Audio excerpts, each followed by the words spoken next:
നിങ്ങൾ പുഴു കണ്ടിനോന്ന് എനിക്കറിയില്ല. ഞാൻ കണ്ടില്ല. ഒരു അപ്പർ കമ്മ്യൂണിറ്റിനെ അധിക്ഷേപിക്കുന്ന ഒരു പടമാണ്. നിൻ്റെ ആദ്യത്തെ സിനിമ മമ്മൂട്ടിയായിട്ട് ചെയ്യുന്നു, നീ പിന്നെ ഇത് ഇങ്ങനെ ഒരു സിനിമ അത് ചെയ്യുന്നത് നല്ലതാണോ? നമ്മൾ തുടക്കത്തിൽ തന്നെ ഒരു കമ്മ്യൂണിറ്റിൻ്റെ മേലെ പോയിട്ട് കൈവച്ചിട്ട് അതുവരെ ഉണ്ടായിരുന്ന ആളല്ല. ആരൊക്കെയോ എന്തൊക്കെയോ ഇഞ്ചക്ഷൻസൊക്കെ വെച്ച് ഇവരാകെ ആൾ മാറിയിരിക്കുന്നത്. കാരണം നമ്മൾ ഇത്രയും കാലം ഈ സബ്ജക്റ്റ് ചെയ്യുന്നതിനോട് തീരെ ഇതുണ്ടായിരുന്നില്ല. ഇവർ ഈ നെഗറ്റീവ് സാധനം മമ്മൂക്ക തന്നെ ഈ നെഗറ്റീവ് എന്തിനാണ് ചെയ്തതെന്നുള്ളത് അതൊക്കെ അത് ഓരോരുത്തരുടെ ഇഷ്ടമാണ്, നമ്മളതിൽ ചോദ്യം ചെയ്യുന്നില്ല. അപ്പോഴത്തേക്ക് നമ്മൾ ചെറിയ ഇഷ്യൂസ് നിങ്ങൾ ഫാമിലി തുടങ്ങിയിട്ടുണ്ട്. ഇത് കണ്ടപ്പോഴാണ് ഞാൻ മമ്മൂക്കയായിട്ടുള്ള എൻ്റെ സംസാര ശൈലി മാറുന്നത്. അവർ UK പോയി, പക്ഷേ അത് പിന്നീടാണ് എനിക്ക് മനസ്സിലായത് അതിൻ്റെ പുറകിൽ ഇദ്ദേഹമാണ് എന്നുള്ളത്. ആര്? ഈ രാജേഷ് കൃഷ്ണ. ഇവന് കുറച്ച് സാമ്പത്തിക ഇടപാടുകൾ ഇവളുടെ അക്കൗണ്ട് മുഖേനയൊക്കെ നടത്തിയിട്ട്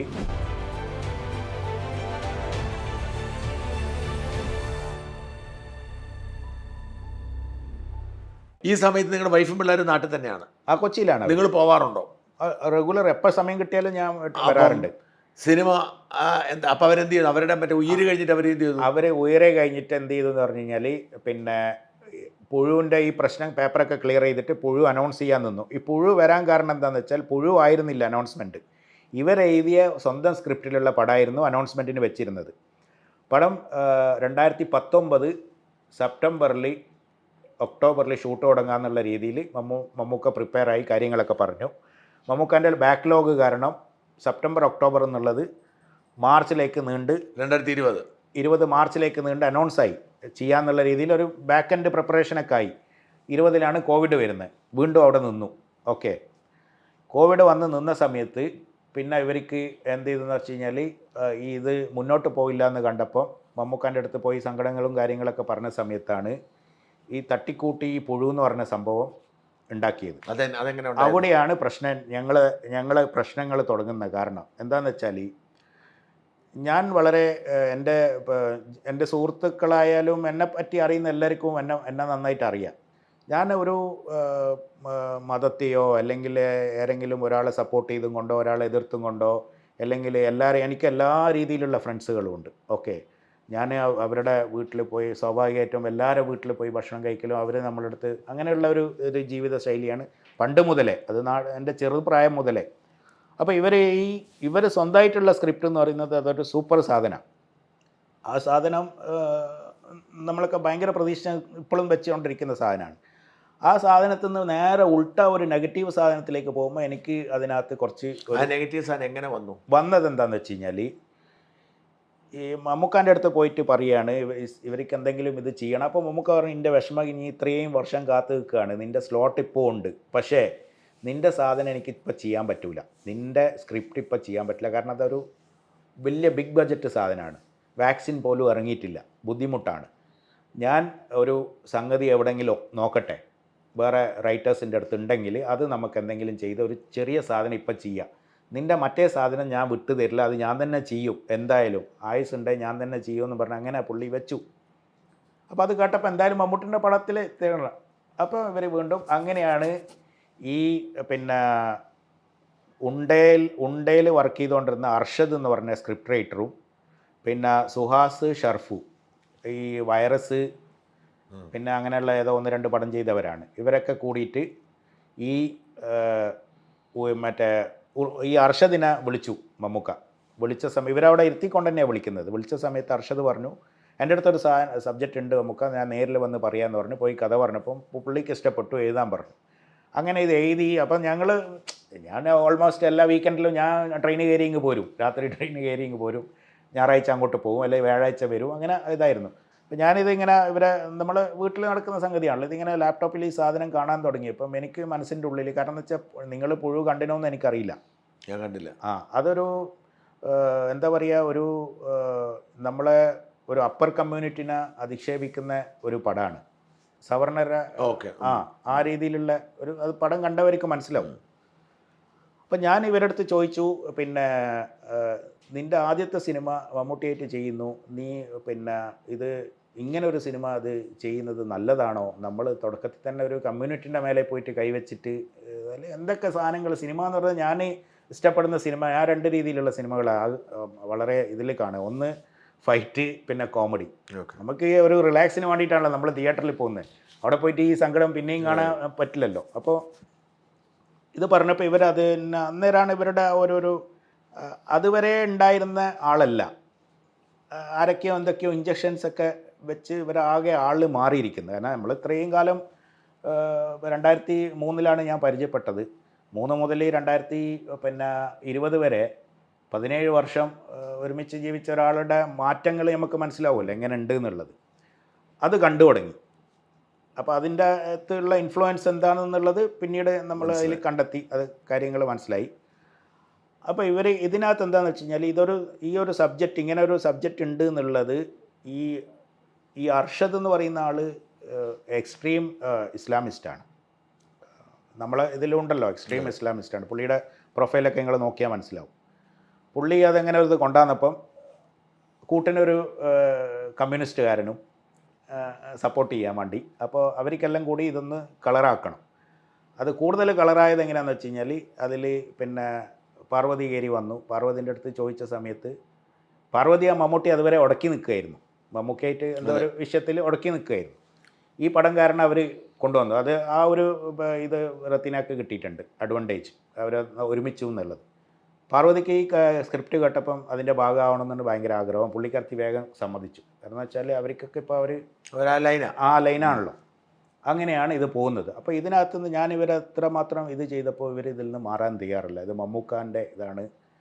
അപ്പോൾ എനിക്ക് തോന്നുന്നത് മമ്മൂക്ക അത് അറിഞ്ഞും കൊണ്ട് സമ്മതിച്ചതാണോ, ഇനി മമ്മൂക്ക അത് സ്ക്രിപ്റ്റ് കംപ്ലീറ്റ് അറിയാതെ പോയി ഇതായതാണോ, അതുമാത്രം തിയേറ്ററിക്കൽ റിലീസൊന്നും അല്ല. അത് OTT ആണ് വന്നത് സോണിയിൽ. എത്രമാത്രം സക്സസ് ആണെന്നൊന്നും പറയാൻ പറ്റില്ല. അപ്പോൾ അങ്ങനെ ആ ഒരു ഇതിലാണ് നമ്മൾ അഭിപ്രായ വ്യത്യാസങ്ങൾ തുടങ്ങുന്നത്. അതിനിടയിലാണ് 2ാം ലോക്ക്ഡൗണിൻ്റെ സമയത്ത് രാജേഷ് എന്നെ വിളിച്ചിട്ട് പറയുന്നത്, ഞാൻ ഹോളിഡേ ഇന്ന് ഇവരെ സീൽ ചെയ്യാൻ വന്നിട്ടുണ്ട്, ക്ലോസ് ചെയ്യാണ്, എനിക്ക് പത്തനംതിട്ടയ്ക്ക് പോകാൻ പറ്റില്ല, എനിക്കൊരു 3 ദിവസം നിൻ്റെ ഫ്ലാറ്റിൽ നിൽക്കണം എന്നുള്ള രീതിയിൽ പറയുന്നത്. ഞാൻ പറഞ്ഞു ഓക്കെ, ഞങ്ങളെല്ലാവരും ഉണ്ട് അവിടെ, ഞാൻ എൻ്റെ പിന്നെ കുട്ടികളുണ്ട്, അവരുണ്ട്, വന്നോളൂ എന്ന് പറഞ്ഞ് അവിടെ ഞങ്ങൾ 3 ബെഡ്റൂം അപ്പാർട്ട്മെൻറ്റാണ്. അവിടെ മറ്റേ ഞങ്ങളെ കൊച്ചിയിലെ ഫ്ലാറ്റിൽ മറ്റേ ഈ ഇതൊക്കെ ഉണ്ട്, എന്താ പറയുക, അതിൻ്റെ മൈ ഗേറ്റ് ആക്സസ് ഉണ്ടല്ലോ ഫ്ലാറ്റ്, അതിൽ എൻട്രി പാസ്സൊക്കെ ഇട്ടെടുത്തു പുള്ളിയുടെ വണ്ടി. പുള്ളി കൊച്ചിയിൽ വന്നു കഴിഞ്ഞാൽ എപ്പോഴും യൂസ് ചെയ്യുന്ന ഒരു BMW കാറുണ്ട്. അത് ഖത്തർ ബേസ്ഡ് ഒരു ബിസിനസ്സുകാരുണ്ട്. അതാണ് പേരന ഒരു മുസ്ലിമാണ് പുള്ളിയാണ് മറ്റേ പ്രൊഡ്യൂസറായിട്ട് ഒരു പീഡന കേസിൽ ഒരു പ്രൊഡ്യൂസർ, ഒരു പീഡന കേസ് പ്രതി. അതെ. എന്നിട്ട് ആ പീഡന കേസ് ഇയാൾ രാജേഷ് ഒത്തുതീർത്തു കൊടുത്തു. അതെ, അങ്ങനെ എന്തോ ഒരു കേസുണ്ട്. അപ്പോൾ അതിനുള്ള പാരിതോഷികം എന്ന് തോന്നുന്നു. ഇയാളുടെ കാർ എപ്പോഴും പുള്ളി വന്നു കഴിഞ്ഞാൽ ഈ കാർ, ഇതൊക്കെ പിന്നീടാണ് ഇതിൻ്റെയൊക്കെ അറിവ് കിട്ടിയത്, ഈ കാറിലാണ് എപ്പോൾ കൊണ്ടു നടക്കുക. അങ്ങനെ ഇത് ചെയ്ത സമയത്ത് പിന്നെ അവിടെ വന്ന് താമസിച്ചു. 3-4 ദിവസം ഉണ്ട്, ഞാനുണ്ട്. താമസിച്ചൊന്നുമില്ല, നല്ല രീതിയിൽ അവൻ അവിടെ വന്നിട്ടെല്ലാം നമ്മളെല്ലാ ഫെസിലിറ്റിയും യൂസ് ചെയ്ത്, പിന്നെ ഇൻക്ലൂഡിങ് ഒരു സ്വന്തം വീട് പോലെ തന്നെ നമ്മളെല്ലാ സൗകര്യവും അവന് ചെയ്ത് കൊടുത്തിട്ടുണ്ട്. വാഷ് ചെയ്യാനും കാര്യങ്ങളും എല്ലാം ചെയ്തിട്ട് അവൻ പിന്നീട് അവിടുന്ന് പോയി. അപ്പോൾ അതിൻ്റെയൊക്കെ ശേഷമാണ് പിന്നീട് അത് ഇഷ്യൂ ഗൗരവമായി വരുന്നത്. അപ്പോൾ ഗൗരവമായി ഞാൻ പിന്നീട് എനിക്ക് ഇത് ഞാൻ കൂടുതൽ എനിക്ക് ഈ സിനിമ ഈ സബ്ജക്റ്റ് ചെയ്യുന്നതിനോട് തീരെ ഇതുണ്ടായിരുന്നില്ല. ഇവർ ഈ നെഗറ്റീവ് സാധനം, മമ്മൂക്ക തന്നെ ഈ നെഗറ്റീവ് എന്തിനാണ് ചെയ്തതെന്നുള്ളത് അതൊക്കെ അത് ഓരോരുത്തരുടെ ഇഷ്ടമാണ്, നമ്മളതിൽ ചോദ്യം ചെയ്യുന്നില്ല. നമ്മളതിന് ആളുമല്ല. പക്ഷേ എൻ്റെ ഭാര്യ എന്ന് പറയുന്ന ഒരാൾ ആദ്യത്തെ ഒരു സിനിമ ഇങ്ങനെ ഒരു കമ്മ്യൂണിറ്റിക്കെതിരെ എന്നൊരു സംഗതി ചെയ്യണം. ഇപ്പം ഇവിടെ കേരളത്തിൽ നടക്കുന്ന അത് തന്നെയാണല്ലോ. ഇവർ കുറച്ച് ആൾക്കാർ പല രീതിയിലുള്ള കേരളത്തിലേ അത് കാണാൻ പറ്റുള്ളൂ. ഇതിനിടയിലൊരു സംഗതി ഉണ്ടായി. എന്താണെന്ന് വെച്ചാൽ വൈഫ് വിളിച്ചിട്ട് പറഞ്ഞു എൻ്റെ അടുത്ത്, മമ്മൂക്ക എൻ്റെ അടുത്ത് പിന്നെ 1-2 സ്റ്റുഡിയോ, അപ്പം ഈ കോവിഡ് തുടങ്ങിയിട്ടില്ല, ഈ നമ്മുടെ കുറച്ച് പാർട്ടുകൾ വിദേശത്ത് ചെയ്താൽ കൊള്ളാമെന്നുള്ള ഒരു അഭിപ്രായമുണ്ട്. കാരണം മമ്മൂക്കക്ക് അതുകൊണ്ട് 1-2 സ്റ്റുഡിയോ എൻ്റെ അടുത്ത് കാണാൻ വേണ്ടി പറഞ്ഞിട്ടുണ്ട്. അതുകൊണ്ട് എനിക്കൊന്ന് UK വരെ പോകണം എന്നുള്ളത്. അപ്പം ആൾ അതൊക്കെ ക്യാപ്പബിളാണ്. കാരണം എന്ന് വെച്ച് കഴിഞ്ഞാൽ ഞാൻ ചൈനയിലൊക്കെ ഉള്ള സമയത്ത് പിള്ളേരെയും കൂട്ടി ഹോങ്കോങ് വരെയൊക്കെ തനിച്ചൊക്കെ വന്നിട്ടുണ്ട്. നമ്മൾ എന്നിട്ട് അവിടുന്ന് അങ്ങനെ നമ്മൾ ടൂർ പോകും കാര്യങ്ങൾ, അത് ട്രാവൽ ചെയ്യുന്നതിന് അതെല്ലാം വളരെ ധൈര്യം ഉള്ള ആൾ തന്നെയാണ്. പറഞ്ഞാൽ അങ്ങനെ ഒറ്റയ്ക്ക് ഇപ്പോൾ പോകാൻ പറ്റുമോ എന്താണ്, അല്ല അത് അവരൊക്കെ വിസയും കാര്യങ്ങളൊക്കെ അവർ എല്ലാം അവരുടെ പ്രൊഡക്ഷൻ ഹൗസ് തന്നെ എല്ലാം ചെയ്യുന്നുണ്ട് എന്ന് ചെയ്യാമെന്ന് പറഞ്ഞു. ഓ അങ്ങനെയാണോ, ശരി ആയിക്കോട്ടെ എന്ന് പറഞ്ഞു. കുട്ടികളെ അപ്പോഴത്തേക്ക് ആരെങ്കിലും നമ്മൾ പേരൻസ് ആരെങ്കിലും അവരുടെ പേരൻസാണ് കൂടുതലും വരിക, പേരൻസ് ആരെങ്കിലും വന്ന് നിൽക്കുക എന്നുള്ള രീതിയിൽ വന്ന് നിന്നിട്ട് അവർ UK പോയി. പക്ഷേ അത് പിന്നീടാണ് എനിക്ക് മനസ്സിലായത് അതിൻ്റെ പുറകിൽ ഇദ്ദേഹമാണ് എന്നുള്ളത്. ആര്? ഈ രാജേഷ് കൃഷ്ണ. അതെന്താ സംഭവം എന്ന് പറഞ്ഞാൽ, അപ്പോൾ രാജേഷ് കൃഷ്ണൻ വൈഫ് തമ്മിൽ കോൺടാക്ട് ഉണ്ടായിരുന്നോ? കോണ്ടാക്ട് ഉണ്ടായിരുന്നു. അത് ഈ ആൻഡ്രോയുടെ പ്രശ്നത്തോട് കൂടിയിട്ട് അവർ കോണ്ടാക്ട് ആയില്ലേ. നിങ്ങൾക്കുള്ള കോൺടാക്ട് പോലെ തന്നെ അവിടെയും കോണ്ടാക്ട് ഉണ്ട്. അവന് പിന്നെ ഫേസ്ബുക്ക് റിക്വസ്റ്റ് അയച്ചതൊക്കെ എൻ്റെ അടുത്ത് വന്ന് പറഞ്ഞിരുന്നു. അതുവരെ അതായത് രാജേഷിൻ്റെ റിക്വസ്റ്റ് വന്നിട്ടുണ്ട്, ഞാൻ അക്സെപ്റ്റ് ചെയ്യാൻ പോവുകയാണ് എന്നൊക്കെ പറഞ്ഞിരുന്നു. അതൊക്കെ ഇപ്പോൾ ഇതൊക്കെ എന്ന് വെച്ച് കഴിഞ്ഞാൽ ഈ ഫേസ്ബുക്ക് റിക്വസ്റ്റ് ഒക്കെ എപ്പോഴും ആയത് എന്നുള്ളത് ഒരിക്കലും ഇനി മായ്ച്ചു കളയാൻ പറ്റില്ല. കാരണം അതൊക്കെ റെക്കോർഡിക്കലി ഉള്ള സംഗതിയാണ്. ഞാൻ പറഞ്ഞു അതിനെന്താ ഫ്രണ്ട്സ്, എനിക്കിപ്പോൾ അങ്ങനെ എത്രമാത്രം ജെൻസ് ആണുങ്ങൾ സുഹൃത്തുക്കളുണ്ട്, അപ്പോൾ എടുത്തോളൂ എന്ന് പറഞ്ഞാൽ അങ്ങനെ കൊടുത്തു. അപ്പോൾ സംഭവം എന്താണെന്ന് വെച്ച് കഴിഞ്ഞാൽ ഇവർ എന്നെ അറിയാതെ ഇവരൊരു പ്രോജക്റ്റ് ഹാൻഡിൽ ചെയ്തിരുന്നു. അത് നിങ്ങളത് വെളിച്ചത്ത് കൊണ്ടുവന്നിട്ട് സാധനം അവിടെ നിന്നുപോയി. നിങ്ങൾ ഓർക്കുന്നുണ്ട് അത്? ഇല്ല. ഒരു മറ്റേ കടലാസ് കമ്പനി ഉണ്ടാക്കി എന്ന് പറഞ്ഞ് നിങ്ങളൊരു വാർത്ത ചെയ്തില്ലേ? ഒരു മറ്റേ കൊല്ലത്ത് ഒരു ഇംഗ്ലീഷുകാരനെ കൊണ്ടുവന്നിട്ട് ഒരു പേപ്പർ വേസ്റ്റ് കടൽ ക്ലീനിങ് എന്ന് പറഞ്ഞിട്ട്. അതാണ് സംഭവം. അത് ഞങ്ങളുടെ വാർത്ത ഞങ്ങളും അറിയുന്നത്. അന്നേരം ഞാൻ അറിയുന്നത്. അത് ശരി. അതിൽ വൈഫും ഉണ്ട്. അതിൽ വൈഫിനെ ഇവന് കൺസൾട്ടൻ്റ് ആയിട്ട് ഇവന് അത്ര വലിയ ഇവൻ ലണ്ടൻ UK ഒക്കെ ആണെങ്കിലും ഇംഗ്ലീഷൊന്നും അത്ര വലിയ, വൈഫ് ഇംഗ്ലീഷ് മീഡിയമൊക്കെ പഠിച്ചത് കൊണ്ട് വളരെ എന്നെക്കാട്ടിയും കൂടുതൽ ഇംഗ്ലീഷിലൊക്കെ കൂടുതൽ കൈകാര്യം ചെയ്യാൻ ഇത് ഉള്ള ആളാണ്. നന്നായിട്ട് ഇംഗ്ലീഷിൽ ലെറ്റർ ഡ്രാഫ്റ്റിങ്ങും കാര്യങ്ങളും സംസാരിക്കുകയൊക്കെ ചെയ്യും. നമ്മൾ ഫാമിലിയിൽ എല്ലാവരെക്കാട്ടിയും കൂടുതൽ ചെയ്യുന്ന ആളാണ്.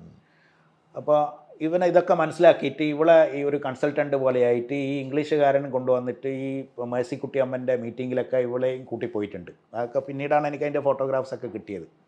അപ്പോൾ ഇവൾ കൺസൾട്ടൻ്റ്. അപ്പോൾ ഈ ആവശ്യത്തിനാണ് ഇവർ UK പോയത്, ഇവൻ്റെ കമ്പനി മീറ്റിംഗ് അറ്റൻഡ് ചെയ്യാൻ. ഈ വിവരങ്ങളോട് പറഞ്ഞിട്ടില്ല. മാത്യു ബൗലോക്സ് എന്ന് പറഞ്ഞ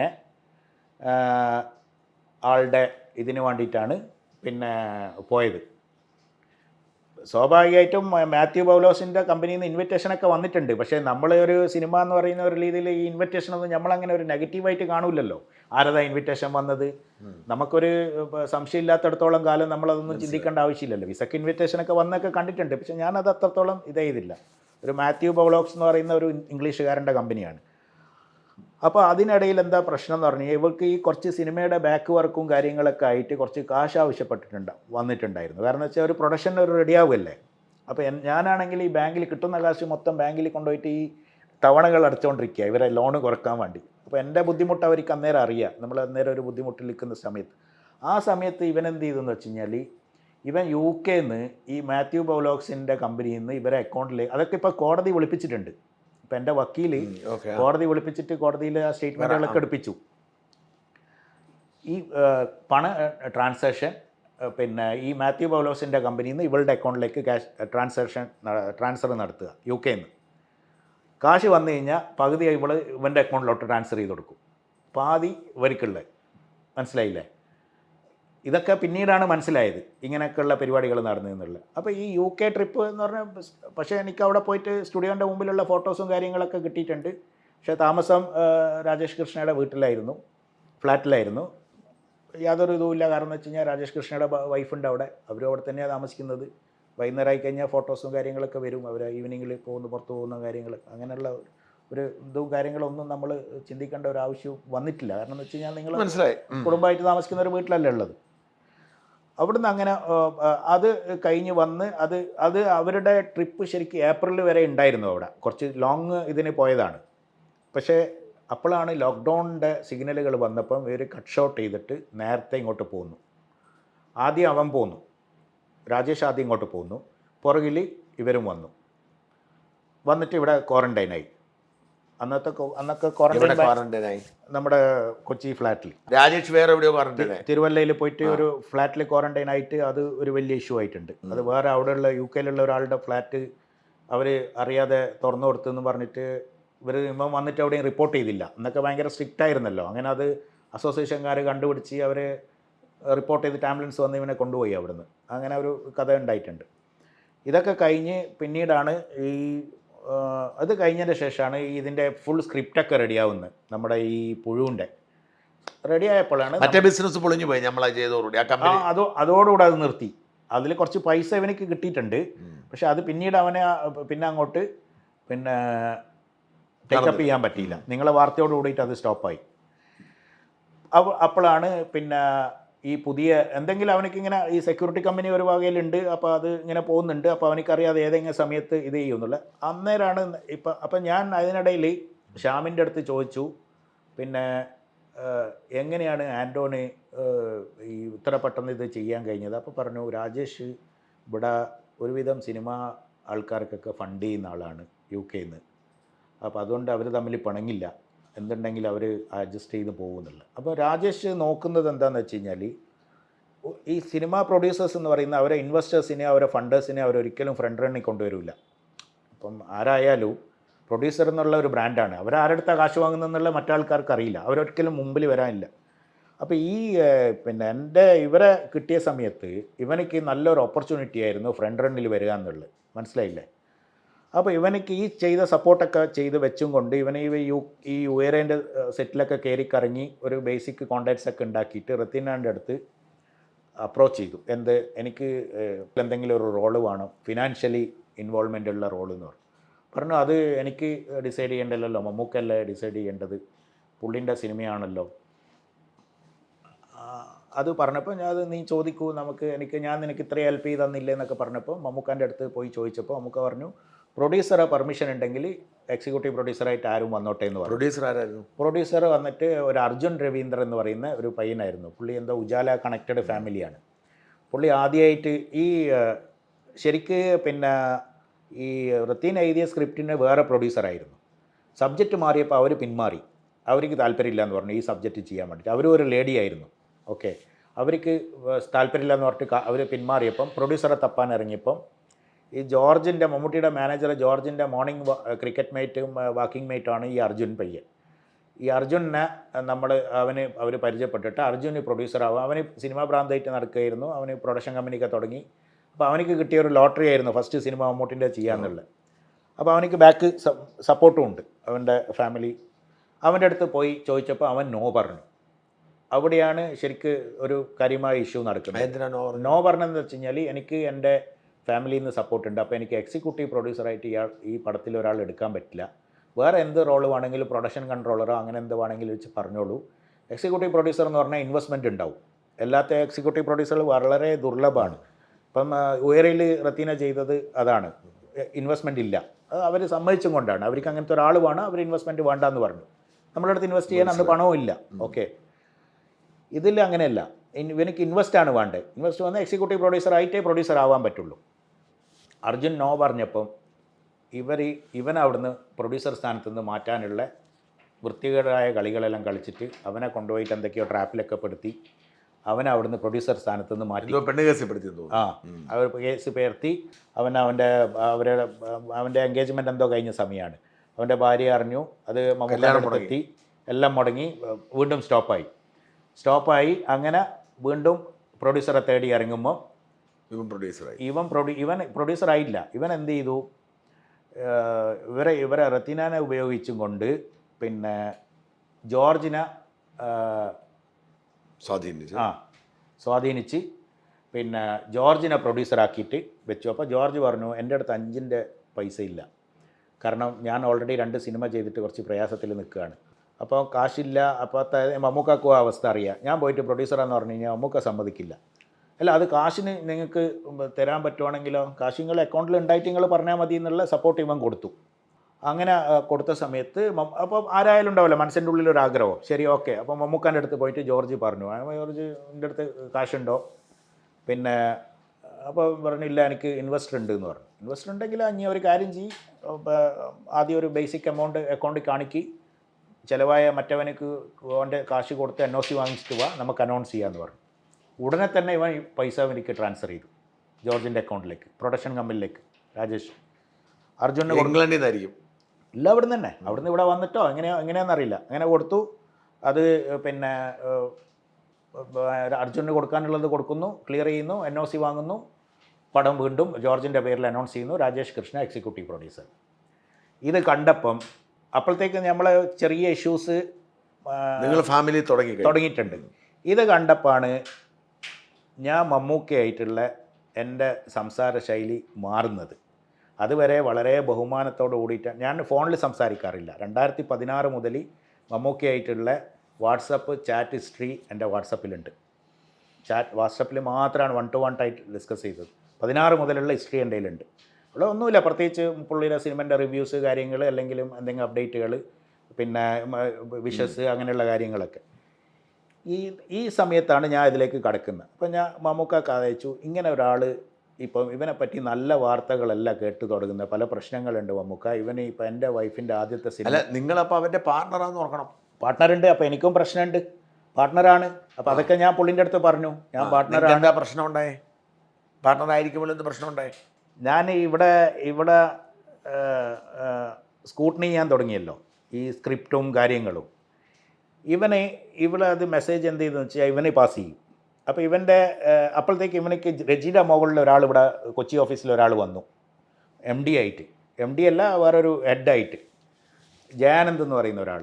പുള്ളി ഐഡിയയുടെ ഇവിടുത്തെ ബിസിനസ് ഹെഡൊക്കെ ആയിട്ടുണ്ടായ ആളാണ്. അയാളിപ്പം കഴിഞ്ഞ ആഴ്ച റിസൈൻ ചെയ്ത് പോയി. അയാൾക്കും പണി കിട്ടി, അയാൾ പോയി. അയാൾ മുഖേന എനിക്ക് മെയിൽസുകൾ വരാൻ തുടങ്ങി, ഭീഷണി സ്വരത്തിലുള്ള മെയിൽ. അതായത് റജി പോയോ? ഇല്ല, റജി പോയിട്ടില്ല. ഭീഷണി സ്വരത്തിലുള്ള മെയിൽ. അതായത് പിന്നെ നീ പെർഫോമൻസ് ഇല്ല, നമ്മൾ ഇത്ര പൈസ അടച്ച. അതായത് ഇയാൾ റത്തീനുമായിട്ടുള്ള ബന്ധം ശക്തമാവുകയും സിനിമയിൽ ഇടപെടുകയും ചെയ്തപ്പോൾ നിങ്ങളവിടെ താല്പര്യം പോയി. അപ്പോൾ അത് താല്പര്യം എൻ്റെ അടുത്ത് കുറഞ്ഞു വന്നു. കുറയാൻ കാരണം ഞാൻ അവിടെ ആ സബ്ജക്റ്റിൽ ഇങ്ങനെ ഇടപെടുന്നുണ്ടല്ലോ, അത് പറ്റൂല, എനിക്ക് പ്രശ്നമുണ്ട് എന്ന് പറയുന്നത്. അപ്പോൾ അതിന് റിയാക്ഷനായിട്ട് ഇപ്പുറത്ത് വന്നു തുടങ്ങി. അപ്പോൾ അവരുടെ ഉദ്ദേശം എന്താ വെച്ച് കഴിഞ്ഞാൽ എൻ്റെ മറ്റേ ബിസിനസ് ഓൾറെഡി പെട്ട് നിൽക്കുകയാണ്. അപ്പോൾ ഈ ഗ്രോയിങ് ബിസിനസ് നിന്ന് ഞാൻ എന്തായാലും ബാക്കടിക്കില്ല. അപ്പോൾ അത് എനിക്കൊരു നിലനിൽപ്പിൻ്റെ പ്രശ്നമായിരുന്നു. അത് എന്താ ഭീഷണി, എങ്ങനെ പറയുന്നത്? ഭീഷണി എന്ന് പറഞ്ഞു കഴിഞ്ഞാൽ അതിൻ്റെ തൊട്ട് മുമ്പാണ് എനിക്ക് എൻ്റെ 40 ലക്ഷം രൂപ ടേൺ ഓവർ എത്തിയതിന് പകരം എനിക്കൊരു ഇൻക്രിമെൻ്റ് ലെറ്ററും എൻ്റെ മറ്റേ അപ്രിസിയേഷൻ ലെറ്ററും കാര്യങ്ങളും ഒക്കെ ഒരു ലെറ്റർ അയച്ച ജയാനന്ദ് തന്നെ 3-ാം നാൾ വിളിച്ചിട്ട് പറയാണ് പെർഫോമൻസ് പോരാണ്. ഞാൻ പറയും, മെനഞ്ഞാന്നല്ല നിങ്ങൾ എനിക്ക് ഇതൊക്കെ അയച്ചെന്നത്. അല്ലല്ല, അത് നിങ്ങൾക്കറിയാലോ, രാജേഷ് പറയുന്ന പോലെയല്ല നമുക്ക് എന്തും ചെയ്യാൻ പറ്റുള്ളൂ. പുള്ളി ഒരു സ്ട്രെയിറ്റ് ഫോർവേഡ് ആളാണ്. രാജേഷ് പറയുന്ന പോലെയല്ല എല്ലാം ചെയ്യാൻ പറ്റും. അപ്പം എനിക്ക് തോന്നി ഇത് സംഗതി വേറെയാണ് എന്നുള്ളത്. അപ്പോൾ അത് വല്ലാതെ പ്രഷർ തുടങ്ങിയ സമയത്ത് ഞാൻ എന്ത് ചെയ്തു, ഒരു മെയിൽ അങ്ങോട്ടിട്ട് UK കാർക്കൊക്കെ CC വെച്ചും കൊണ്ടൊരു മെയിൽ അയച്ചു. ടെറിക്കും മറ്റേ അവിടുത്തെ മാക്ക് സിയോനും ഡയറക്ടേഴ്സിനൊക്കെ. അവരൊക്കെ കയറി വാട്ട് ഹാപ്പൻ ടു ഷർഷാദ് എന്നൊക്കെ ചോദിച്ചിട്ട് അവർ മെയിൽ വന്ന് ഞാൻ പറഞ്ഞു ഇങ്ങനെ നിർത്താൻ പോവാണ്, എനിക്ക് പീസ്ഫുള്ളായിട്ട് ഇത് ചെയ്യാൻ പറ്റുന്നില്ല, രാജേഷായിട്ട് അസോസിയേറ്റ് ചെയ്യാൻ പറ്റുമെന്ന് തോന്നുന്നില്ല, കാരണം മറ്റ് പല ഇഷ്യൂസും കാര്യങ്ങൾ ഇതിനകത്തേക്ക് കയറി വരികയാണ്, അതുകൊണ്ട് കോൺസെൻട്രേറ്റ് ചെയ്യാൻ പറ്റുന്നില്ല എന്ന് പറഞ്ഞ് മെയിൽ കൊടുത്തപ്പോൾ ആകെ കൂടെ വഷളായി. ആ വഷളായ സമയത്ത് എന്ത് ചെയ്തു, ഇവൻ ജയാനന്ദിനെ കൊണ്ട് പറഞ്ഞിട്ട് ജയാനന്ദിൻ്റെ ഒരു ദിവസം രാത്രി 11 മണിക്ക് എൻ്റെ സബോർഡിനേറ്റ്സ് ആയിട്ടുള്ള ആൾക്കാർക്ക് ഒരു മെയിൽ, പിന്നെ കംപ്ലീറ്റ് ടേക്ക് ഓവർ ചെയ്യാൻ വേണ്ടിയിട്ട് എൻ്റെ അടുത്തുനിന്ന് ഓഫീസും കാര്യങ്ങളൊക്കെ.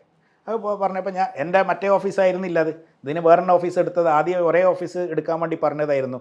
എൻ്റെ മറ്റേ ഓഫീസല്ല, ഇത് തനിച്ചൊരു ഓഫീസായിരുന്നു. നമ്മളെ വിജയകുമാർ സാറിൻ്റെ പ്രോപ്പർട്ടി ആയിരുന്നു ഞാൻ എടുത്തത്, 7 ആർട്സിൻ്റെ. ഞാൻ അത് അങ്ങോട്ട് പോയില്ല. പിന്നെ അതോടുകൂടെ അത് റിസൈൻ ചെയ്തു. അപ്പം ഇംഗ്ലണ്ട് റിസൈൻ ചെയ്തു. അപ്പോൾ അതുവരെ എനിക്ക് കിട്ടേണ്ട കാശ് ഇപ്പോഴും ഉണ്ട്, 3-3.5 ലക്ഷം രൂപ ഒന്നും തന്നില്ല. ഓക്കെ, നമ്മളെ പ്രോഫിറ്റ് കണക്ക് മറ്റേ കേരള കമ്പനി ബ്രാഞ്ച് ഏറ്റെടുത്തു. കേരള കമ്പനിയല്ല, എൻ്റെ സബോർഡിനേറ്റ്സിനെ അവരെ ഏൽപ്പിച്ചു. ഇയാളോട് പ്രശ്നമുള്ളപ്പോൾ ഭാര്യയായിട്ട് അവിടെയാണ് പ്രശ്നം വരുന്നത്. എന്താണെന്ന് വെച്ച് കഴിഞ്ഞാൽ, പിന്നെ ഞാൻ ഈ റെസിഗ്നേഷൻ അയച്ച് കുറച്ച് ദിവസത്തിൻ്റെ ഉള്ളിലാണ് പിന്നെ എനിക്ക് ഏകദേശം ഒരു 2-2.5 മാസം കഴിഞ്ഞിട്ടുണ്ടാവും. പിന്നെ അപ്രതീക്ഷിതമായിട്ട്, അപ്പോൾ അതിൻ്റെ മുമ്പ് മമ്മൂക്കക്ക് ഞാൻ മെസ്സേജ് ചെയ്തല്ലോ, ഞാനത് പറഞ്ഞല്ലോ, ഇങ്ങനെ ഒരുത്തൻ കയറിയിട്ടുണ്ട്, ഇവൻ പ്രൊഡ്യൂസറായത് എങ്ങനെയാണെന്ന് അറിയില്ല മമ്മൂക്ക, ഇങ്ങനെയൊക്കെ പ്രശ്നങ്ങളുണ്ട്, അവനെ ശ്രദ്ധിക്കണം, ഓൾറെഡി ഇങ്ങനെയാണെന്നൊക്കെ ഉള്ളത് പറഞ്ഞപ്പോൾ നമുക്ക് പുഴുവിൻ്റെ പ്രൊഡ്യൂസർ ജോർജ് ആണല്ലോ പിന്നെ എന്ന് പറഞ്ഞിട്ട് മറുപടി അയച്ചു. എല്ലാം ടൈപ്പാണ്, മെസ്സേജാണ്, ടൈപ്പ് ചെയ്ത് അയക്കുന്നതാണ് മലയാളത്തിൽ. പിന്നെ ഞാൻ അപ്പം എന്ത് ചെയ്തു, ഇവരെ പോസ്റ്റർ പടം അനൗൺസ് ചെയ്ത അനൗൺസ് ചെയ്ത പോസ്റ്റർ ഉണ്ട് ഇവരുടെ പേജിൽ പുഴുവിൻ്റെ, അത് സ്ക്രീൻഷോട്ട് എടുത്തിട്ട് അയച്ചു കൊടുത്തു. ഞാൻ അന്വേഷിക്കാം എന്ന് പറഞ്ഞ് മറുപടി വന്നു. ആ അന്വേഷിക്കൽ തന്നെ ഇന്നും. അപ്പോൾ അതിൽ പുള്ളിക്ക് ഇതിനകത്ത് എന്തെല്ലാം മാത്രം ഇൻവോൾവ്മെൻ്റ് ഉള്ളതെന്നുള്ളത് അറിയില്ല. അവിടുന്ന് ആളങ്ങോട്ട് കംപ്ലീറ്റ് എൻ്റെ അടുത്ത് പിന്നെ അതുവരെ ഉണ്ടായിരുന്ന ആളായിരുന്നില്ല മമ്മൂക്ക. പിന്നെ വളരെ അവർക്ക്, അതായത് മമ്മൂക്കാനെ പറ്റി ഞാൻ മനസ്സിലാക്കിയതെന്ന് വെച്ച് കഴിഞ്ഞാൽ ഒരുപാട് കുടുംബ പ്രശ്നങ്ങളും കാര്യങ്ങളൊക്കെ വരുമ്പോൾ സിനിമ ഇൻഡസ്ട്രീൻ്റെ അകത്തും പ്രശ്നങ്ങളൊക്കെ പരിഹരിച്ചൊരു വ്യക്തി ഈ ഒരു കേസിൽ എന്നെ ഒന്ന് വിളിച്ച് അല്ലെങ്കിൽ എൻ്റെ അടുത്ത് ഇത്രമാത്രം പുള്ളിനെ മാത്രം ഡിപ്പെൻഡ് ചെയ്തിട്ട് ഒരു ഫാമിലിനെ ഷിഫ്റ്റ് ചെയ്ത് കൊടുത്ത ഞാൻ പുള്ളിൻ്റെ സിനിമ ചെയ്യാൻ ആഗ്രഹമുള്ള ഒരു ഫാമിലി എൻ്റെ വൈഫിനെ ഞാൻ കൊച്ചിയിലേക്ക് മാറ്റിക്കൊടുത്ത എനിക്കൊരു പ്രശ്നം വന്നപ്പോൾ പുള്ളി എന്നെ കംപ്ലീറ്റ് അങ്ങോട്ട് അവോയ്ഡ് ചെയ്തതെന്ന് മാത്രമല്ല ഞാൻ അവിടുന്ന് ഒരു 3-4 മാസം കഴിഞ്ഞപ്പോൾ എനിക്ക് കൂടുതൽ മനസ്സിൽ പ്രയാസം ഉണ്ടായ ഒരു കാര്യം ഞാൻ പറയുക എന്താണെന്ന് വെച്ച് കഴിഞ്ഞാൽ എനിക്ക് കടവന്ത്ര പോലീസ് SI കോൾ ചെയ്യുന്നു. എന്നോട് പറഞ്ഞു നിങ്ങൾക്കെതിരെ ഒരു കോടതി ഡൊമസ്റ്റിക് വയലേഷൻ ഒരു കോടതി ഓർഡർ വന്നിട്ടുണ്ട്, കോപ്പി നിങ്ങൾക്ക് എത്താൻ നിങ്ങൾ ചെന്നൈയിലായത് കാരണം 2-3 ദിവസം എടുക്കും, അത് ഞാൻ വിളിച്ചറിയിക്കേണ്ട ഉത്തരവാദിത്തം ഉള്ളതുകൊണ്ടാണ് പറയുന്നത്. വെച്ചാൽ എന്താ നിങ്ങൾ ഈ നമ്പർ വാട്സപ്പ് നമ്പറാണോ? അതെ, ഞാൻ കോപ്പി വാട്സപ്പിലിടാം, വായിച്ചു നോക്കൂ എന്ന് പറഞ്ഞു. എന്താണെന്ന് വെച്ച് കഴിഞ്ഞാൽ ഇവർ ഈ സിനിമേൻ്റെ പ്രശ്നം ഇതായി ഞാൻ അവിടെ UK മെയിൽ വായിച്ചല്ലോ, ഇവർ കൊണ്ടുപോയിട്ട് ഡൊമസ്റ്റിക് വയലേഷന് വൈഫ് കൊണ്ടുപോയി ഇട്ടു. ഏറ്റവും കൂടുതൽ സ്ത്രീകൾ ഇന്നത്തെ കാലത്ത് മിസ്യൂസ് ചെയ്യുന്ന, ഞാൻ എല്ലാ സ്ത്രീകളെ അല്ല പറയുന്നത്, സ്ത്രീകൾ മിസ്യൂസ് ചെയ്യപ്പെടുന്ന ഒരു നിയമമാണത്. നിങ്ങൾ ഉപദ്രവിച്ചിട്ടുണ്ടോ? എവിടെ? നമ്മൾ അതിൽ വളരെ സന്തോഷപരമായിട്ട് ജീവിച്ച നമ്മൾ ആ കേസിപ്പം ഒരു എവിഡൻസിന് വെച്ച് അല്ല, രാജേഷിനെ ചൊല്ലി തർക്കമൊന്നും ഉണ്ടായിട്ടില്ല? ഒന്നുമില്ല. അതായത് രാജേഷിൻ്റെ അടുത്ത് നമുക്കൊരു കാര്യങ്ങൾ അങ്ങനെ ഇത് ചെയ്യാത്ത രീതിയിൽ നമുക്ക് ഒന്നും അങ്ങനെ മുഖത്ത് നോക്കി പറയാൻ പറ്റില്ലല്ലോ. പക്ഷേ ഇൻഫ്ലുവൻസ്ഡ് ആണെന്ന് മനസ്സിലായി. ഇൻഫ്ലുവൻസ്ഡ് ആണെന്നുള്ള ഒരു മനുഷ്യൻ്റെ ചേഞ്ചസിൽ നമുക്ക് മനസ്സിലാവും. അത് പ്രത്യേകിച്ച് കൂടെ ഉള്ള ഒരാൾ അങ്ങനെ മാറുന്ന സമയത്ത്. പക്ഷെ അത് നമ്മൾ ഞാൻ അപ്പോഴത്തേക്കിനും എൻ്റെ 1-2 സുഹൃത്തുക്കളോടൊക്കെ സംസാരിച്ചപ്പം വളരെ ടാക്കിൾ ചെയ്ത് എന്താ പറയുക, അതിനൊരു വേർഡ് സൂക്ഷിച്ച് ഹാൻഡിൽ ചെയ്യാൻ വേണ്ടി ഇപ്പോൾ അഡ്വൈസ് കിട്ടിയതുകൊണ്ട് ഞാൻ എടുത്ത് ചാടി ഒന്നും ചെയ്തിട്ടുണ്ടായിരുന്നില്ല. അങ്ങനെയാണ് എനിക്ക് ഈ സംഗതി, ഈ പേപ്പർ എൻ്റെ കയ്യിൽ കിട്ടുന്നത്. ആ പേപ്പർ ഇപ്പം 4-5 എവിഡൻസിന് വെച്ചിട്ട് പോലും ഒരു എവിഡൻസും ആ പെറ്റീഷനിൽ ഇത് ചെയ്യാൻ പറ്റാത്തതുകൊണ്ട് ഇപ്പോൾ അത് കേസ് ഓൾമോസ്റ്റ് തള്ളാൻ വേണ്ടി വെച്ചിരിക്കുകയാണ്. First class. അപ്പം നിങ്ങൾ വീട്ടിൽ പൊക്കോണ്ടിരിക്കുന്ന സമയമാണ്. നിങ്ങൾ അവരോട് ചോദിച്ചില്ല എന്തിനാ ചെയ്തതെന്ന് ചോദിച്ചില്ലേ? ഇത് വരുന്നതോട് കൂടിയിട്ട് ഫോൺ ബ്ലോക്കും ഫേസ്ബുക്കും എല്ലാം കംപ്ലീറ്റ് എല്ലാം സൈമൾട്ടേനിയസ്ലി ബ്ലോക്ക് എല്ലാം ബ്ലോക്ക്. പോയില്ല, വീട്ടിലേക്ക് പോകാൻ പറ്റില്ല. പിന്നെ കോടതി അലക്ഷ്യാവില്ലേ? കോടതി പോകരുതെന്ന് പറഞ്ഞിട്ടുണ്ടോ? അതായത് വീട്ടിൽ പോകരുതെന്ന് പറഞ്ഞു. കോടതി പറയുന്നത് അവർ താമസിക്കുന്നിടത്തോ അവരുടെ ജോലി സ്ഥലത്തോ, പിന്നെ ഇൻ്റർവ്യൂ ഓർഡറാണ്, അവർ ജോലി സ്ഥലത്തോ അവർ താമസിക്കുന്ന സ്ഥലത്തോ കാര്യങ്ങളോ ഒന്നും പോകാൻ പാടില്ല. അതുവരെ ഒരു പ്രശ്നവും ഇല്ല. നിങ്ങൾക്ക് വിഷമമുണ്ട് അവർ മാറുന്നതിൽ, അത്രേ ഉള്ളൂ. മാറുന്നതിൽ വിഷമേ ഉള്ളൂ. അപ്പം പിന്നെ മക്കളെ പോലും കാണാൻ പറ്റാതായി. അല്ല, മക്കളെ പിന്നെ പുറത്തുനിന്ന് ഞാൻ കാണലുണ്ടായിരുന്നു. അങ്ങനെ ഇതായി. അപ്പോഴാണ് ഇവർ കംപ്ലീറ്റ് എനിക്ക് കൈവിട്ട് പോയി എന്നുള്ളത് എനിക്ക് മനസ്സിലാകുന്നത്. അപ്പോൾ എത്രമാത്രം, അപ്പോൾ അതിനെതിരെയാണ് ഞാൻ കടവന്ത്ര പോലീസ് സ്റ്റേഷനിൽ ഈ തുണ പോർട്ടൽ മുഖേന ഒരു പരാതി കൊടുക്കുന്നത്. ഇങ്ങനെ എൻ്റെ വൈഫിനെയും ഇതിൽ താമസിപ്പിച്ച് വെച്ചിരിക്കുകയാണ്. അപ്പോൾ പിന്നീട് എനിക്ക് 1-2 ഇൻഫർമേഷൻ കിട്ടിയത് എന്താ വെച്ച് കഴിഞ്ഞാൽ, ഇവന് കുറച്ച് സാമ്പത്തിക ഇടപാടുകൾ ഇവളുടെ അക്കൗണ്ട് മുഖേനയൊക്കെ നടത്തിയിട്ട് അതായത് ഇവർക്ക് 2 ഭാഗവും നിൽക്കാൻ പറ്റാത്ത ഒരവസ്ഥയിൽ ഇവർ വന്ന്, അതായത് ഞാൻ ഈ സ്ക്രിപ്റ്റിനെ അഗൈൻസ്റ്റ് പ്രഷർ ചെയ്യുന്നു, ആ ഭാഗത്ത് ഇവന്. അപ്പോൾ എന്തായാലും കുടുംബത്തിൻ്റെ കൂടെയാണല്ലോ നിൽക്കേണ്ടത്, കുടുംബവും കുട്ടികളാണല്ലോ വലുത്. ആ ഒരു ചായ്വ് വരുമ്പം ഇവൻ എന്ത് ചെയ്യുന്നത്, അത് ഇവരുടെ അസിസ്റ്റൻറ്റ് ഡയറക്ടറായിട്ടുള്ള ഒരു കൊച്ചുണ്ടായിരുന്നു. അവരിപ്പോൾ ഒരു സ്റ്റാർട്ടപ്പ് കമ്പനിയൊക്കെ തുടങ്ങി നല്ല ലെവലിലായിപ്പോയി. അവരെനിക്ക് 1-2 ഇൻഫർമേഷൻ പറഞ്ഞു തന്നിരുന്നു. എന്തെന്ന് വെച്ച് കഴിഞ്ഞാൽ, പിന്നെ ഇങ്ങനെ കുറച്ച് വാക്കുവാദങ്ങൾ ഇവർ തമ്മിൽ നടന്നിട്ടുണ്ട് ഓഫീസിൽ വെച്ചിട്ട്. പിന്നെ എന്താണെന്ന് വെച്ച് കഴിഞ്ഞാൽ, നീ അങ്ങനെ ഇത് ചെയ്ത് പോവുകയാണെങ്കിൽ ഈ ട്രാൻസാക്ഷൻ ഡീറ്റെയിൽസ് എല്ലാം ഞാൻ പുറത്തു വിടുമെന്നൊക്കെ പറഞ്ഞിട്ട്, അപ്പോൾ അവർക്ക് അത് കൂടുതൽ അതിലേക്ക് കൂടെ നിൽക്കേണ്ട ഒരു അവസ്ഥയിലേക്കാണ് അങ്ങനെ ആയിപ്പോയതാണ്. അല്ലാതെ പിന്നെ ചേച്ചി എക്സാക്ട്ലി ട്രാപ്ഡ് ആണ് എന്നുള്ള രീതിയിലാണ്, ട്രാപ്പ് ചെയ്യപ്പെട്ടതാണ് എന്നുള്ളതാണ് എനിക്ക് കിട്ടിയ, അവരുടെ അടുത്തുനിന്ന് കിട്ടിയ ഇൻഫർമേഷൻ. മനസ്സിലായില്ല? ഓക്കെ. അത് കഴിഞ്ഞ് പിന്നെ നിങ്ങൾ അപ്പോൾ വീട്ടിൽ പോകാൻ വയ്യാതായി? വീട്ടിൽ പോകാൻ വയ്യാതായി. സിനിമ ഇറങ്ങി? അതെ. ഇല്ല, സിനിമ പിന്നെ പ്രൊഡക്ഷൻ കഴിഞ്ഞു. ഇവർ കംപ്ലീറ്റ് ഇവർ തന്നെയായിരുന്നു, ഇവരെ കൺട്രോളിൽ കാര്യങ്ങളൊക്കെ വളരെ. നിങ്ങൾ ചെന്നൈയിലായി? ഞാൻ ചെന്നൈയിലായി. ഞാൻ വരുന്ന കുട്ടികളെ ബിസിനസ്സുകൾ വിട്ടു, അവിടെ രാജിവെച്ചു? അവർ രാജിവെച്ചു. പിന്നെ ഇതിനിടയിൽ എന്ത് ചെയ്തെന്ന് വെച്ച് കഴിഞ്ഞാൽ, റെജിയും റിസൈൻ ചെയ്തു. റെജി എൻ്റെ കഥ, കാരണം ഞങ്ങൾ അപ്പോഴത്തേക്ക് ഈ 2 വർഷം കൊണ്ട് ഞങ്ങൾ വല്ലാതെ അറ്റാച്ച്ഡായി. അപ്പോൾ ഈ കഥ മൊത്തം കേട്ടപ്പോൾ റെജിക്കും അവിടെ തുടരാൻ പറ്റാത്ത, ഇവൻ ഇത്രയും വലിയ ഫ്രോഡാണ്, ഇവൻ്റെ ഒരു കമ്പനിയിൽ ഞങ്ങളെങ്ങനെ, എനിക്കും പിള്ളേരും ഇതൊക്കെ ഉള്ളതാണെന്നുള്ള അവനും റിസൈൻ ചെയ്തിട്ട് അവനിപ്പോൾ വേറെ കമ്പനി തുടങ്ങി, ടെറൈൻ ഫോഴ്സ് എന്ന് പറഞ്ഞിട്ട് വലിയ നല്ല ലെവലിലെത്തി ഇപ്പോൾ. ഓക്കെ, ഇപ്പം നമ്മൾ ഇപ്പോഴും നല്ല പല രീതിയിൽ കണക്റ്റഡ് ആണ്, നല്ല രീതിയിൽ പോകുന്നുണ്ട്. ഞാൻ അവിടുന്ന് റിസൈൻ ചെയ്ത് കഴിഞ്ഞ ഉടനെയാണ് പിന്നെ ഈ യൂണിയൻ MHAയുടെ ലെറ്റർ എല്ലാ സ്റ്റേറ്റ് അതോറിറ്റിക്കും പോകുന്നത് ക്യാൻസൽ ചെയ്യാൻ വേണ്ടിയിട്ട്. നമ്മളെ കയ്യിൽ ആ ലെറ്റർ വരില്ല, അതായത് കൺട്രോളിങ് അതോറിറ്റിക്കാണ് പോവുക. അതിൻ്റെ അടിസ്ഥാനത്തിൽ അവിടുത്തെ പോലീസ് ലൈസൻസ് എടുക്കുമ്പം എൻ്റെ കോൺടാക്ട് നമ്പർ ആയിരുന്നു ഉണ്ടായിരുന്നത്. റെജിയുടെ പേരിലാണെങ്കിലും ഓതറൈസ്ഡ് പേഴ്സൺ എന്നുള്ള രീതിയിൽ എനിക്ക് കോൾ വന്നു. കോൾ വന്നപ്പോൾ ഞാൻ നേരിട്ട് പോയി ഹാജരായിട്ട് പറഞ്ഞു ഞാൻ അവിടെ ഇല്ല, ഇന്ന കാരണം കൊണ്ട് ഞാൻ റിസൈൻ ചെയ്തു, എൻ്റെ റെസിഗ്നേഷൻ കാര്യങ്ങളൊക്കെ കൊടുത്ത സമയത്ത് അവർ പെട്ടെന്ന് തന്നെ എക്സ്പ്ലനേഷൻ ആർക്കാണ് ഇത് അയക്കേണ്ടതെന്ന് ചോദിച്ചപ്പം ജയാനന്ദ് ഉണ്ടെന്ന്. ജയാനന്ദിൻ്റെ പേരിലേക്ക് അവർ ലെറ്റർ ഇഷ്യൂ ചെയ്തു. ഇവരെ ഹാപ്പി അല്ല റിപ്ലൈ, ഇമ്മീഡിയറ്റ് ആയിട്ട് ലൈസൻസ് ക്യാൻസൽ ചെയ്ത് ഷട്ട് ഡൗൺ ചെയ്യാൻ പറഞ്ഞു. ചെന്നൈയിൽ അതിൻ്റെ അടുത്ത് ലൈസൻസ് ക്യാൻസൽ ചെയ്തു, ഷട്ട് ഡൗൺ ചെയ്തു. അപ്പോൾ അവർക്കില്ല.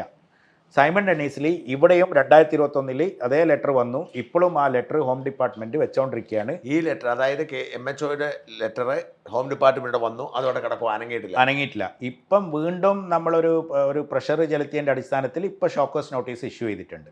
അതായത് ഇവർ ഇപ്പോഴും കഴിഞ്ഞ 2021 3 വർഷം കഴിഞ്ഞ് ലൈസൻസ് ശരിക്കും നിയമവിരുദ്ധമായിട്ടാണ് ഇവർ. അതിൻ്റെ ശേഷമാണ് കുസാറ്റ് പോലത്തെ യൂണിവേഴ്സിറ്റി ഇവർക്ക് റിന്യൂവൽ ചെയ്ത് കൊടുക്കുന്നു. പിന്നെ ഇവരുടെ കമ്പനി ഇല്ലേ, അത് ജനം ന്യൂസിലൊക്കെ അത് വന്നിരുന്നു. നമ്മൾ ഊരാളുങ്കളുടെ കാലിക്കറ്റിലുള്ള ഒരു ഈ ക്യാൻസൽ ചെയ്യാൻ ഇത് വന്നതിന് ശേഷമാണ്. അതായത് രേഖയൊക്കെ ഉണ്ടോ? ഉണ്ട്. ക്യാൻസൽ ചെയ്യാനുള്ള രേഖയുണ്ട്, അത് വന്ന ഉത്തരവുണ്ട്. അതായത് സെക്യൂരിറ്റി കോൺട്രാക്ട് എന്ന് പറയുന്നത് എവറി ഇയർ റിന്യൂവൽ ചെയ്യണം കാലാകാലത്തേക്ക്. അങ്ങനെ പുതുക്കുന്നത് ഇവർ ഈ പഴയ ലൈസൻസ് കോപ്പി വെച്ചും കൊണ്ട് ഞങ്ങൾക്ക് ഒരു ലൈസൻസിൻ്റെ കാലാവധി എന്ന് പറയുന്നത് 5 വർഷമാണ്. 2024 വരെ ഇവരുടെ ലൈസൻസ് ഉണ്ട്. ഇവർ 19 എടുത്തതാണ്. ഓക്കെ, 19 ഇവർ പേര് മാറ്റിയിട്ട് എടുത്ത ലൈസൻസ്, രജിയുടെ കമ്പനിയുടെ പേരിലുള്ള ലൈസൻസ് ഇവർ കിങ്ഡം പ്രൊട്ടക്ഷനായിട്ട് മാറ്റി ഒരു അമെൻമെൻറ്റ് വരുമ്പോൾ പിന്നെ 5 വർഷത്തേക്ക് കൊടുക്കും. പാസ്പോർട്ട് പോലെയാണ്, അവിടുന്ന് അങ്ങോട്ട് അങ്ങനെ കൊടുക്കും. അങ്ങനെ കൊടുത്ത സമയത്ത് ഇവർ ഈ ക്ലയൻറ്റിൻ്റെ അടുത്ത് കൊണ്ടുപോകുന്നത് ഞങ്ങൾക്ക് 24 വരെ. ക്ലയൻറ്റ് ഇത് ഓൺലൈനിലൊന്നും പോയി നോക്കാൻ നിൽക്കുന്നില്ല. ഓൺലൈനിൽ പോയി നോക്കിയാൽ കാണില്ല. ഓൺലൈനിൽ ലൈസൻസ് ഇല്ല. ഓൺലൈനിൽ കേരളത്തിലുണ്ട്, തമിഴ്നാട്ടിൽ കാണില്ല.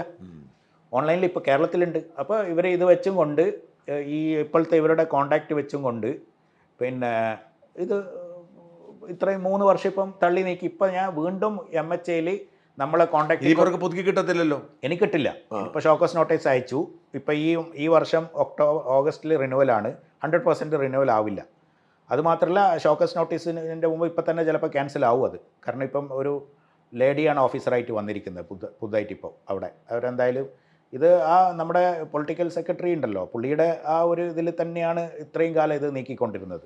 2019 എൻ്റെ വൈഫിന് വേണ്ടിയിട്ട് ഞാനൊരു പ്രൊഡക്ഷൻ കമ്പനി സ്റ്റാർട്ട് ചെയ്ത് കൊടുത്തിട്ടുണ്ടായിരുന്നു. കാരണം അവർ ചെറിയ സിനിമ അല്ലാതെ മറ്റ് ചില വർക്കുകളൊക്കെ ഇങ്ങനെ എടുത്ത് ചെയ്യുന്നൊരു സ്റ്റേജിലേക്ക് വന്നപ്പം അത് മറ്റ് പല കമ്പനികളെയും ഡിപ്പെൻഡ് ചെയ്തിട്ടായിരുന്നു ചെയ്തുകൊണ്ടിരുന്നതെന്ന് പറഞ്ഞപ്പോൾ നമുക്ക് തന്നെ ഒരു കമ്പനി രജിസ്റ്റർ ചെയ്യാമെന്ന് പറഞ്ഞിട്ട് 2019 ഏപ്രിലിൽ ഒരു പ്രൊഡക്ഷൻ കമ്പനി രജിസ്റ്റർ ചെയ്ത് കൊടുത്തു. ആ പ്രൊഡക്ഷൻ കമ്പനിയിൽ ചില വർക്കുകളൊക്കെ ഇങ്ങനെ ചെയ്യുന്ന സമയത്ത് തന്നെ അതിനകത്ത് ഒരു 2-3 സിനിമക്കുള്ള ഓപ്പർച്യൂണിറ്റി വന്നു. അത് വന്ന സമയത്ത് അതിലേക്ക് അത് സിനിമ ചെയ്യാൻ മാത്രമുള്ള ഒരു ഫണ്ട് അതിനകത്തില്ല. ഫണ്ടിൻ്റെ ബുദ്ധിമുട്ട് വന്ന സമയത്ത് നമ്മൾ സ്വാഭാവികമായിട്ടും ഇങ്ങനെ ഒരാൾ നമ്മളെ മുമ്പിലുണ്ടല്ലോ. കാരണം അവന് UK ബേസ്ഡാണ്, ഓൾറെഡി ഇത്രയും വലിയ ഇൻവെസ്റ്റ്മെൻറ്റ് പല രീതിയിൽ നടത്തിക്കൊണ്ടിരിക്കുന്നുണ്ട്, സിനിമയിൽ പിന്നെ പല ആൾക്കാർക്ക് ഇൻവെസ്റ്റ്മെൻറ്റ് ചെയ്യുന്നുണ്ട് എന്നൊക്കെ നമുക്കറിയാം. അപ്പം അങ്ങനെ പുള്ളിൻ്റെ അടുത്ത് നമ്മൾ അപ്രോച്ച് ചെയ്തു. പിന്നെ അത് പിന്നീടാണ് ചതിയായിപ്പോയി എന്നുള്ളത് എനിക്ക് മനസ്സിലായത്. അപ്പോൾ അവിടെയാണ് നമ്മളെല്ലാ ടേണിംഗ് പോയിൻറ്റുകളും ആരംഭിക്കുന്നത്. അപ്പോൾ പുള്ളിനെ അപ്രോച്ച് ചെയ്തപ്പോൾ പുള്ളി പറഞ്ഞു ഓക്കെ, എന്നെ ആ കമ്പനീൻ്റെ അകത്ത് ഡയറക്ടർ ആക്കുകയാണെങ്കിൽ പിന്നെ ഞാൻ വേണ്ട ഫണ്ട് ഞാൻ കൊണ്ടുവരാം ഓരോ പ്രോജക്റ്റിനനുസരിച്ചിട്ട്, അതിൻ്റെ എന്താണെന്നുള്ള റിട്ടേൺസ് അപ്പം എനിക്ക് തന്നാൽ മതി എന്നുള്ള രീതിയിൽ പുള്ളിനെ അങ്ങനെ ഞങ്ങളെ 2020 പിന്നെ ഏകദേശം 1.5 വർഷം കഴിഞ്ഞിട്ട് 2020 ഡിസംബറിൽ പുള്ളി ആ കമ്പനീൻ്റെ ബോർഡ് ഓഫ് ഡയറക്ടറായി. ബോർഡ് ഓഫ് ഡയറക്ടർ ആയ സമയത്ത് പുള്ളി പറഞ്ഞു ഈ കമ്പനിയുടെ ഇപ്പോഴുള്ള ബിസ്ബാർ എന്ന് പറയുന്ന ഒരു പേരായിരുന്നു ആദ്യം ഉണ്ടായിരുന്നത്. ആ പേരെനിക്ക് ഈ കമ്പനീൻ്റെ പേരൊന്ന് മാറ്റണം, എന്നിട്ട് ലണ്ടൻ ടാക്കീസ് പ്രൈവറ്റ് ലിമിറ്റഡ് എന്നാക്കി മാറ്റണം. കാരണം ഈ ലണ്ടൻ ടാക്കീസ് എന്നൊക്കെ പറയുമ്പോൾ എനിക്ക് ലണ്ടൻ UK എന്നൊക്കെ കുറച്ച് ഇൻവെസ്റ്റ്മെൻറ്റ് സ്വരൂപിക്കാൻ പറ്റും. അപ്പോൾ ഞങ്ങൾ വിചാരിച്ചൊരു കമ്പനിയുടെ പേര് മാറ്റുന്നതിൽ ഇപ്പോൾ പ്രത്യേകിച്ച് ബുദ്ധിമുട്ടും കാര്യങ്ങളൊന്നുമില്ല, അതുകൊണ്ട് അതങ്ങനെ ചെയ്യാന്നുള്ള രീതിയിൽ പിന്നെ ഓഡിറ്റർ അടുത്ത് സംസാരിച്ചപ്പോൾ എൻ്റെ ഓഡിറ്റർ പറഞ്ഞു ബുദ്ധിമുട്ടൊന്നുമില്ല, നമുക്ക് ചേഞ്ച് ചെയ്യാമെന്ന് പറഞ്ഞു. അപ്പോൾ ഒരേ പ്രോസസ്സിൽ തന്നെ നമുക്ക് ചെയ്യാം. 2 പ്രോസസ്സായിട്ട് ചെയ്യുമ്പം MCയിലൊക്കെ 2 ഫീസ് വരും, ROCയിലൊക്കെ. അപ്പോൾ അതുകൊണ്ട് ആ ഓഡിറ്റർ പറഞ്ഞു ഈ പുള്ളി ഉള്ളിൽ വരുന്ന സമയത്ത് തന്നെ നമുക്ക് പേരും മാറ്റിക്കളയാമെന്ന് പറഞ്ഞു. അങ്ങനെ ആ പുള്ളിയെ അകത്ത് അഡീഷണൽ ഡയറക്ടറായിട്ട് വരുന്നു. ഓൾ ടൈം ഡയറക്ടർ അല്ല. ഓൾ ടൈം ഡയറക്ടർ ഞാനും എൻ്റെ വൈഫും മാത്രമേ ഉണ്ടായിരുന്നുള്ളൂ അതിൽ. അതിൻ്റെ 90% ഷെയർ ഹോൾഡ് ചെയ്യുന്നത് വൈഫിൻ്റെ പേരിൽ തന്നെയായിരുന്നു. കാരണം അവരെ കമ്പനി ആയതുകൊണ്ട് അവർക്ക് 90% ഷെയർ വെച്ചും കൊണ്ടാണ് കമ്പനി തുടങ്ങിക്കൊടുത്തിരിക്കുന്നത്. അപ്പം അതായത് യഥാർത്ഥ ആ കമ്പനിയുടെ മൊത്തത്തിലുള്ള ഓണർ അവർ തന്നെയാണ്. ഞാനൊരു ഡയറക്ടർ എന്ന് മാത്രമേ അതിലുള്ളൂ. അങ്ങനെ ഇദ്ദേഹം ഇതിനകത്ത് ഡയറക്ടറായിട്ട് വന്നു. ഡയറക്ടറായിട്ട് കയറി കൺഫർമേഷൻ ആയ സ്ഥിതിക്ക് ആയതിൻ്റെ ശേഷം ഇയാൾ ചെയ്തത് എന്താണെന്ന് വെച്ച് കഴിഞ്ഞാൽ, പിന്നെ അവിടെ നിന്നാണ് നമ്മുടെ ഡിസ്പ്യൂട്ട് ചെറുതായിട്ട് തുടങ്ങുന്നത്. അതായത് പിന്നെ ഇയാൾ എനിക്ക് CC പോലും വെക്കാതെ എൻ്റെ ഓഡിറ്റർക്ക്, അദ്ദേഹം അറിയുക പോലും ഇല്ലാത്ത എൻ്റെ ഓഡിറ്റർക്ക് ഒരു മെയിൽ അയച്ചു ഇയാൾ. അതായത് എനിക്ക് ഈ കമ്പനിയുടെ കറണ്ട് ഷെയർ ഹോൾഡിംഗ് പൊസിഷൻ എനിക്ക് അറിയണമെന്നും പറഞ്ഞു. അപ്പോൾ ഓഡിറ്റർ അതിനുള്ള റിപ്ലൈ കൊടുത്തു. ഓഡിറ്റർ ഒന്നും എൻ്റെ അടുത്തൊന്നും പറഞ്ഞില്ല. ഇതാണ് ഇങ്ങനെ ഷർഷാദിൻ്റെ വൈഫ് റത്തീന ഇത്ര ഷെയർ ഹോൾഡിംഗ് ഉണ്ട് എന്നും പറഞ്ഞിട്ട് കൊടുത്തു. അതിൻ്റെ അടിസ്ഥാനത്തിൽ അവർ അത് റിപ്ലൈ ചെയ്തു. അതിൽ ഉടനെ തന്നെ ഒരു മണിക്കൂറോ 2 മണിക്കൂർ എന്തോ ഗ്യാപ്പിൽ തന്നെയാണെന്ന് തോന്നുന്നു, ഉടനെ ഒരു റിപ്ലൈ ഓഡിറ്റർക്ക് വീണ്ടും അയച്ചു. എന്തെന്ന് വെച്ചാൽ ഇമ്മീഡിയറ്റ്ലി എന്താണ് അതിൽ എഴുതിയിരിക്കുന്നതെന്ന് വെച്ച് കഴിഞ്ഞാൽ, you have to make a necessary arrangement for transferring not less than 74% to my name എന്ന് പറഞ്ഞിട്ട് ഓഡിറ്റർക്ക് ഒരു മെയിൽ അയച്ചു. ഈ മെയിൽ കണ്ടപ്പം ഓഡിറ്റർ എന്നെ വിളിച്ചു. അതുവരെ എന്നെ വിളിച്ചിട്ടില്ല. എന്നെ വിളിച്ചിട്ട് പറഞ്ഞു, ആരാണ് ഇദ്ദേഹം, നിങ്ങളെ കിണ്ടത്തിൻ്റെ ആളാണെന്നല്ല എനിക്കറിയാം, പക്ഷേ നിങ്ങളെ വൈഫിന് വേണ്ടിയിട്ടൊരു ഇത്രയും അവർ 10-15 വർഷത്തെ കഠിനാധ്വാനം ചെയ്ത് ഈ ലെവലിൽ എത്തിയപ്പോൾ നിങ്ങൾ അവർക്ക് വേണ്ടി ആരംഭിച്ചെടുത്തൊരു കമ്പനിയിൽ നിങ്ങൾ എന്തിനാണ് ഇങ്ങനെ ഒരാൾക്ക് 74% കൊടുക്കേണ്ട ആവശ്യം? എന്തിനാണ് അങ്ങനെ ഒരു ഡീല് നിൽക്കുന്നത്? നിങ്ങൾക്കിപ്പോൾ പ്രോജക്റ്റ് ഉണ്ടെങ്കിൽ മാർക്കറ്റിൽ ഇൻവെസ്റ്റ്മെൻറ്റിന് കിട്ടാനൊരു ബുദ്ധിമുട്ടും ഇല്ലല്ലോ. എത്ര ഇൻവെസ്റ്റ്മെൻറ്റ് വേണമെങ്കിലും നല്ല പ്രോജക്റ്റും നല്ല പിന്നെ സിനിമകളാണെങ്കിൽ നല്ല ആർട്ടിസ്റ്റുകളുടെ ഡേറ്റും ഉണ്ടെങ്കിൽ ഫണ്ട്സ് എത്രയും കിട്ടുമല്ലോ. അതുമാത്രമല്ല അവരൊരു ഫീമെയിൽ ഡയറക്ടർ ആവാൻ പോകുന്ന ആൾ, അപ്പം ഡയറക്ടർ ആയിട്ടില്ല, അപ്പോൾ ആവാൻ പോകുന്ന ആൾ, അങ്ങനെ അതൊക്കെ പറഞ്ഞ് ഓഡിറ്ററിൻ്റെ അടുത്ത് കുറേ കാര്യങ്ങൾ സംസാരിച്ചു. അപ്പോൾ ഞാൻ പറഞ്ഞു ഞാനതിനെപ്പറ്റി അറിയില്ല, ഞാനൊന്ന് നോക്കട്ടെ എന്ന് പറഞ്ഞു. പുള്ളി ഞാൻ പറഞ്ഞു ആ മെയിൽ നിനക്ക് ഫോർവേഡ് ചെയ്ത് തരാം, ഞാൻ നോക്കുക എന്ന് പറഞ്ഞിട്ട് എനിക്ക് ആ പുള്ളി ആ മെയിൽ അയച്ചു തന്നു. അപ്പോൾ ഞാൻ പുള്ളിനെ വിളിച്ചിട്ട് പറഞ്ഞു, നമ്മൾ തമ്മിലുള്ള ധാരണ ഇങ്ങനെയല്ലല്ലോ, നിങ്ങൾ ഡയറക്ടറാക്കാൻ പറഞ്ഞു, ഞങ്ങളത് ചെയ്തു, നിങ്ങൾ പ്രോജക്റ്റ് അടിസ്ഥാനത്തിൽ MOU ഇട്ട് കോൺട്രാക്റ്റ് ഇട്ടിട്ട് ഫണ്ട് കൊണ്ടുതരാമെന്ന് പറഞ്ഞു. ആ ഫണ്ട് കൊണ്ടുവരുന്നതിനനുസരിച്ചിട്ട് നിങ്ങൾക്ക് പിന്നെ എന്ത് ചെയ്യാമെന്ന് പറഞ്ഞു കഴിഞ്ഞാൽ പിന്നെ റിട്ടേൺസും തരാമെന്ന് ഞാൻ പറഞ്ഞിട്ടുണ്ട്. ഓക്കെ, റിട്ടേൺസ് തരാമെന്ന് പറഞ്ഞത് കൊണ്ട് നമ്മളത് അക്സെപ്റ്റ് ചെയ്തതാണ്. നിങ്ങൾ ഉള്ളിൽ വന്നു കഴിഞ്ഞതിന് ശേഷം നമുക്ക് MOU കാര്യങ്ങളൊക്കെ ബാക്കി പ്രൊസീഡ് ചെയ്യാം. അല്ലല്ല, അതിൽ എനിക്ക് ബുദ്ധിമുട്ടുണ്ട്, ഇത് സിനിമയാണ്, ഇതിലങ്ങനെ എനിക്ക് കാശ് തരുന്ന ആൾക്കാർ എൻ്റെ കാശല്ല, ഞാൻ പല ആൾക്കാരുടെ അടുത്തുനിന്ന് സ്വരൂപിച്ചിട്ട് കൊണ്ടുവരുന്ന കാശാണ്, അതിൽ ഇവിടുത്തെ രാഷ്ട്രീയക്കാരുണ്ട്, പുള്ളി പറഞ്ഞ കഥകളാണ്, ഇവിടുത്തെ രാഷ്ട്രീയക്കാരെ പണമുണ്ട്, ഇങ്ങനെയുള്ള ആൾക്കാരുടെ കാശുണ്ട്, അപ്പോൾ അവർക്കൊക്കെ ഞാനാണ് ഗ്യാരണ്ടി, അപ്പോൾ എനിക്കിതിനകത്ത് ഷെയർ ഹോൾഡറായിട്ട് വന്നിട്ടില്ലെങ്കിൽ എനിക്ക് ബുദ്ധിമുട്ട്, കൺട്രോൾ ഇല്ലയെന്ന് അവർ മനസ്സിലാവും, അതുകൊണ്ട് എനിക്ക് മേജർ ഷെയർ ഞാൻ ഫണ്ട് ഞാൻ പറഞ്ഞു അങ്ങനെയാണെങ്കിൽ ഒരു മിനിമം ഷെയർ നമ്മൾ തരാം, മേജർ ഷെയർ തരാൻ പറ്റില്ല, അത് പറ്റില്ല, അങ്ങനെയാണെങ്കിൽ എനിക്ക് ബുദ്ധിമുട്ടുണ്ട്, അങ്ങനെ പറഞ്ഞിട്ട് പുള്ളി അതവിടെ സ്റ്റോപ്പായി. അപ്പം പിന്നെ അതിനിടയിൽ പുള്ളി വേറൊരു ഓപ്ഷനായിട്ട് വന്നത് എന്താണെന്ന് വെച്ച് കഴിഞ്ഞാൽ, എനിക്കൊരു കാര്യം ചെയ്യണം, അങ്ങനെയാണെങ്കിൽ നീ പിന്നെ ഗ്യാരണ്ടി ചെക്ക് തരേണ്ടി വരും ഞാൻ ഫണ്ട് കൊണ്ടുവരുന്നതിനനുസരിച്ചിട്ട്, അപ്പോൾ അത് നിനക്കിപ്പം ഈ കമ്പനിയിൽ നിന്നല്ല, നിൻ്റെ മെയിൻ കമ്പനിയിൽ നിന്ന് എനിക്ക് ഗ്യാരണ്ടി ചെക്ക് തരേണ്ടി വരും എന്ന് പറഞ്ഞു. അപ്പോൾ ഞാൻ പറയാം, മെയിൻ കമ്പനീനെ എന്തിനാണ് ഇതിലേക്ക് കൊണ്ടുവരുന്നത്, അതും സിനിമയായിട്ട് യാതൊരു ബന്ധവുമില്ല, അത് എൻ്റെ ഇത്രയും വർഷം പഴയ കമ്പനി, അതിൽ വേറെയും പാർട്ട്നേഴ്സ് ഡയറക്ടേഴ്സൊക്കെ ഉണ്ട്, അതിനെന്തിനാണ് ഇതിലേക്ക് വലിച്ചേക്കുന്നതല്ല, എനിക്ക് എന്തെങ്കിലും ഗ്യാരണ്ടി വേണ്ടേ, കാരണം നീ ഇപ്പോൾ ഷെയറും തരില്ല, ഗ്യാരണ്ടിക്ക് ചെക്കും തരില്ല എന്ന് പറഞ്ഞു കഴിഞ്ഞാൽ നാളെ ഫണ്ട് വന്നിട്ട് സിനിമ സക്സസ് ആയി എന്തെങ്കിലും ആയിക്കഴിഞ്ഞ് കഴിഞ്ഞാൽ ആരാ റെസ്പോൺസിബിൾ എന്ന് പറഞ്ഞു. ശരി, ഓക്കെ, എന്താണ് ചെക്ക് ഗ്യാരണ്ടി വേണ്ടതെന്ന് ചോദിച്ചു. അപ്പോൾ പറഞ്ഞു എനിക്കൊരു 25 lakhs 2 ചെക്ക് വേണമെന്ന് പറഞ്ഞു, ഒരു 10 ഒരു 15 ആയിട്ട്. ഓക്കെ, അത് അതിലും വലിയ എമൗണ്ടാണ് വരുന്നത്, പക്ഷേ ഒരു ഗ്യാരണ്ടി, ഒരു വിശ്വാസത്തിന് വേണ്ടിയിട്ട് വേണമെന്ന് പറഞ്ഞു. ഞാൻ എന്തായാലും സുഹൃത്തല്ലേ, ഇദ്ദേഹം ഇത്രയും ഇതായി ഒരു പിന്നെ അത്രയും വലിയ CPM-ൻ്റെ ഒരു നേതാക്കന്മാരൊക്കെ ഒപ്പരം നടക്കുന്ന ഒരാൾ ഇങ്ങനെയുള്ള ഒരു രീതിയിൽ ഓക്കെ ഒരു 10-ൻ്റെയും 15-ൻ്റെയും ചെക്ക് പുള്ളിക്ക് കൊടുത്തു, ഗ്യാരണ്ടി ചെക്കായിട്ട് എമൗണ്ട് ഇട്ടിട്ട് തന്നെ ഡേറ്റ് ഇടാതെ കൊടുത്തു. ഡേറ്റ് ഇട്ടിട്ട് അങ്ങനെ എന്തോ കൊടുത്തത് കറക്റ്റ് ഓർക്കുന്നില്ല. ആ ചെക്ക് അവിടെ വാങ്ങിച്ചിട്ട് പുള്ളി വീണ്ടും ചെക്ക് വാങ്ങിച്ചു വെച്ചതിൻ്റെ ശേഷം വീണ്ടും ഓഡിറ്റർ എടുത്ത് പ്രഷർ ചെയ്തു, ഇല്ല പിന്നെ ചെക്ക് വാങ്ങിച്ചു വെച്ചതിന് ശേഷം പിന്നെ അടുത്ത കാര്യം എന്താ വന്നതെന്ന് പറഞ്ഞു കഴിഞ്ഞാൽ, ഞാൻ ഇതിൻ്റെ അകത്ത് ബോർഡ് ഓഫ് ഡയറക്ടേഴ്സ് നിന്ന് റിസൈൻ ചെയ്യണമെന്ന് പറഞ്ഞു. അതായത് ഞങ്ങൾ 2 പേര് മതി. ഈ കമ്പനിക്ക് 2 പേര് ആവശ്യമുള്ളതുകൊണ്ടാണല്ലോ നീ വന്നിരിക്കുന്നത്. നിൻ്റെ ഭാര്യയുടെ പേരിലാണല്ലോ 90% ഷെയർ ഉള്ളത്. അപ്പോൾ ഞങ്ങൾ 2 പേരാണ് ഇത് നടത്താൻ പോകുന്നത്, നീ റിസൈൻ ചെയ്യണം എന്ന് പറഞ്ഞു. ഞാൻ പറഞ്ഞു അതിൻ്റെ ആവശ്യം എന്താ, ഞാനിപ്പോൾ ഉള്ളതിനെ കൊണ്ട് നിങ്ങൾക്ക് എന്താ ബുദ്ധിമുട്ട്, അല്ല അത് നമുക്ക് അങ്ങനെയുള്ള. അപ്പോൾ അവിടെ നിന്നാണ് ശരിക്കും ആ ഡിസ്പ്യൂട്ടുകൾ തുടങ്ങി വരുന്നത്, മനസ്സിലായില്ലേ? ആ ഡിസ്പ്യൂട്ട് ഇങ്ങനെ തുടങ്ങി അതൊരു വലിയ രീതിയിലേക്ക് പോയിക്കൊണ്ടിരിക്കുകയാണ്. അതേ സമയത്താണ് ഞാൻ നേരത്തെ പറഞ്ഞ പോലെ എൻ്റെ ഭാര്യയുടെ ഭാഗത്തുള്ള സ്വഭാവ മാറ്റങ്ങളും കാര്യങ്ങളൊക്കെ കണ്ടു തുടങ്ങിയത്. അതായത് ഇവനെ അപ്പോൾ എന്തുകൊണ്ടാണ് റിസൈൻ ചെയ്യാൻ പറയുമ്പോൾ നിങ്ങൾക്ക് റിസൈൻ ചെയ്തുകൂടെ എന്നുള്ള എൻ്റെ അടുത്ത് ചോദ്യം വന്നു. അവരയച്ച മെസ്സേജൊക്കെ ഉണ്ട്, അതുമായിട്ട് ബന്ധപ്പെട്ട മെസ്സേജുകളെല്ലാം എൻ്റെ അടുത്തുണ്ട്. റിസൈൻ ചെയ്താൽ എന്താ ബുദ്ധിമുട്ട്, അത് എനിക്ക് നിൻ്റെ കമ്പനി വേറെ തന്നെ ഉണ്ടല്ലോ, അതിൽ നമ്മൾ ഇൻവോൾവ് ഒന്നും ചെയ്യുന്നില്ലല്ലോ, ഇത് പ്രൊഡക്ഷന് വേണ്ടി തുടങ്ങിയ കമ്പനിയല്ലേ, ശരി ഞാൻ റിസൈൻ ചെയ്യാം.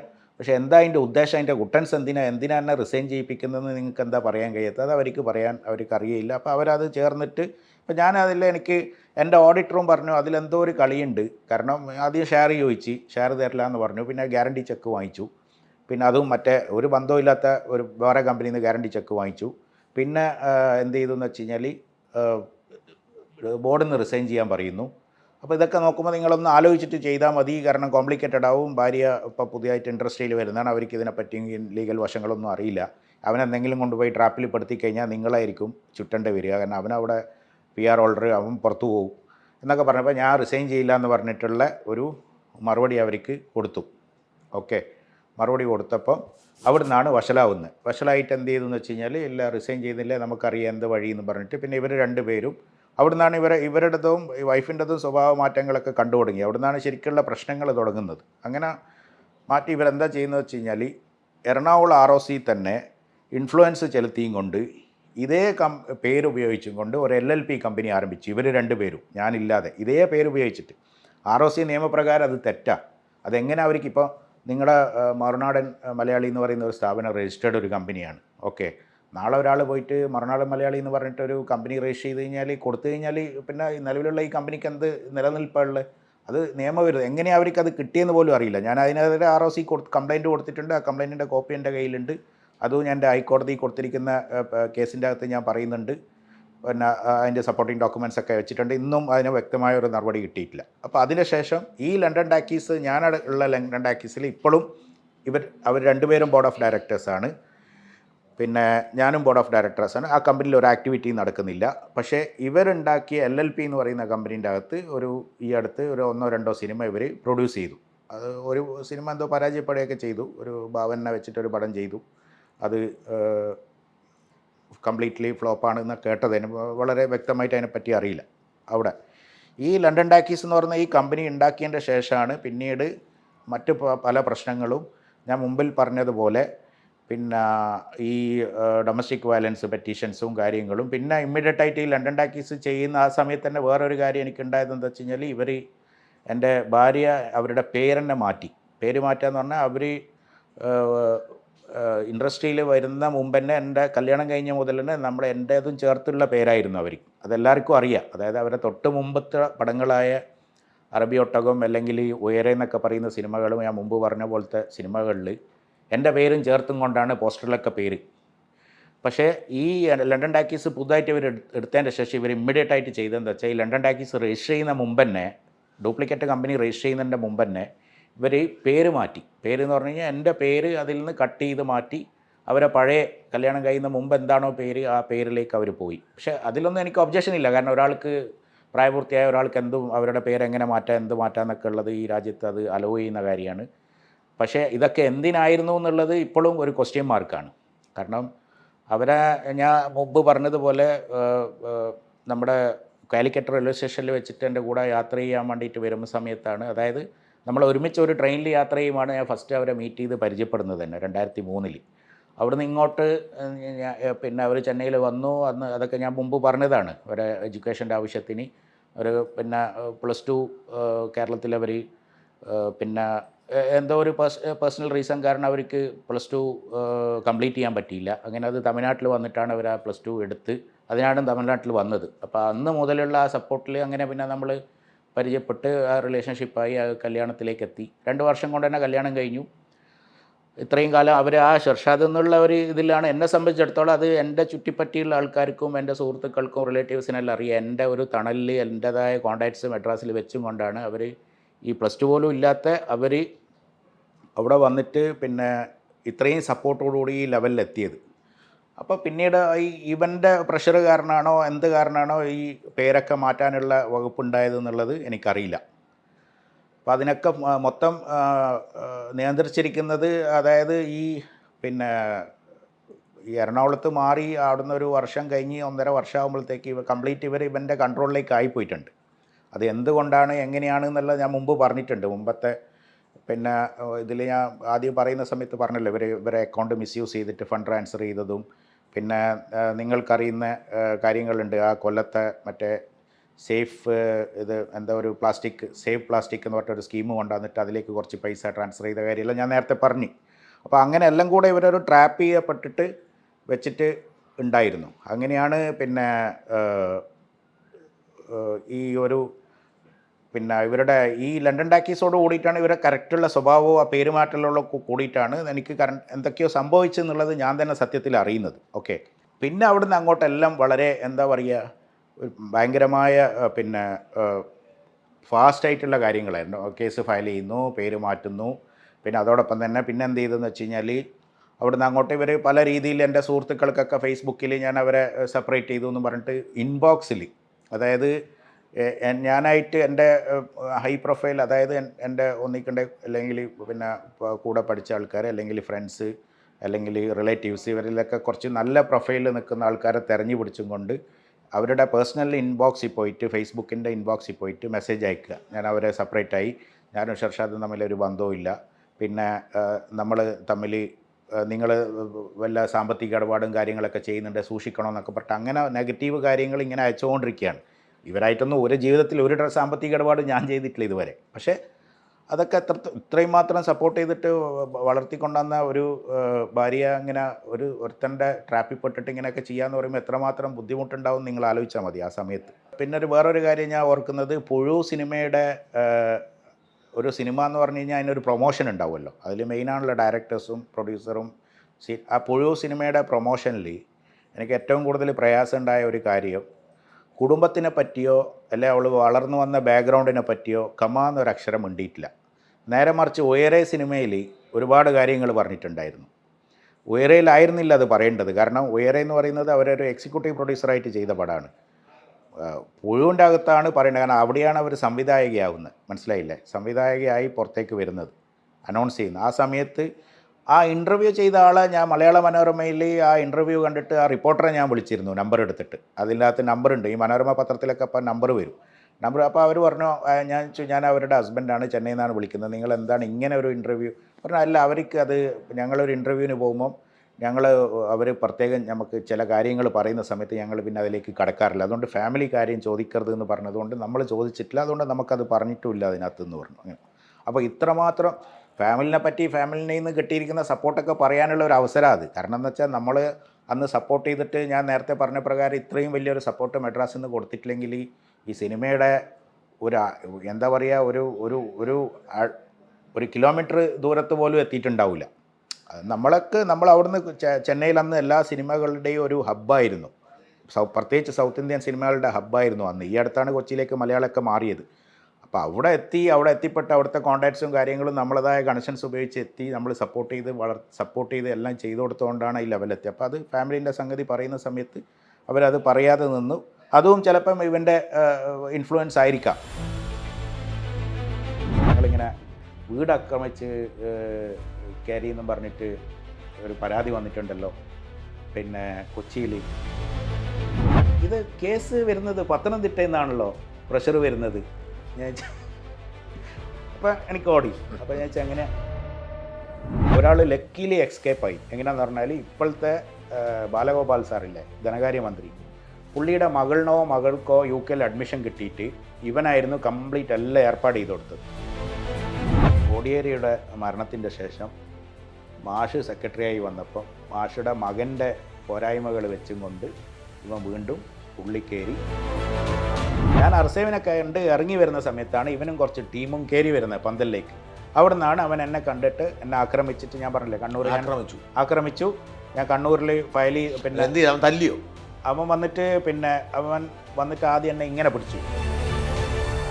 എല്ലാ ഫാമിലിയിലും മുസ്ലിം ഫാമിലികളിൽ പിന്നെ എക്സ്ട്രീമിസ്റ്റുകളും ഉണ്ടാവും, സോഷ്യലൈസ്ഡ് ആയിട്ടുള്ള ആൾക്കാരും ഉണ്ടാവും. ഓക്കെ, ഈ എക്സ്ട്രീമിസ്റ്റ് ആയിട്ടുള്ള ആൾക്കാരൊക്കെ എന്നെ ഭയങ്കരമായിട്ട് അന്ന് ഇതിനെതിരായിരുന്നു. ഈ സിനിമയിൽ പോകുന്നതിനനുസരിച്ച്. കാരണം നമ്മുടെ സമുദായത്തിൽ പറ്റുന്ന ഒരു സംഗതിയല്ല അത്.